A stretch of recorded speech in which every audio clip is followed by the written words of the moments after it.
शिरूरमध्ये पोटगीच्या वादातून पतीचा पत्नीवर फायटरने हल्ला, गुन्हा दाखल. नमस्कार, आपण पाहत आहात महाराष्ट्र जनता न्यूज.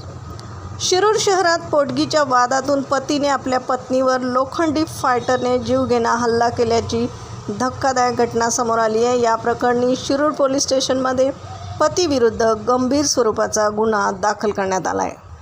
फिर्यादी चित्रा टोणगे यांनी कोर्टात पोटगीसाठी अर्ज दाखल केला आहे. याच कारणाचा राग मनात धरून पती विक्रम टोणगे यांनी काल दुपारी 2:30च्या सुमारास शिरूर रामलिंग रोडवरील श्री हाईट्ससमोर फिर्यादीला गाठले.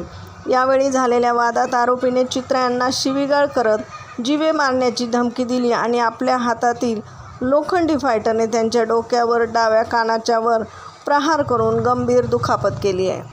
आरोपी विक्रम टोणगेवर भारतीय न्यायसंहिता कलमान्वये गुन्हा दाखल करण्यात आला असून पोलीस निरीक्षक संदेश केंजळे यांच्या मार्गदर्शनाखाली पोलीस हवालदार जगताप या प्रकरणाचा अधिक तपास करत आहेत. विशेष म्हणजे याच घटनेसंदर्भात यापूर्वी पतीनेही पत्नीविरुद्ध तक्रार दिली होती. मात्र आता पत्नीने पतीवर फायटरने हल्ला केल्याचा गंभीर आरोप करत फिर्याद नोंदवली आहे. प्रतिनिधीसह महाराष्ट्र जनता न्यूज, पुणे.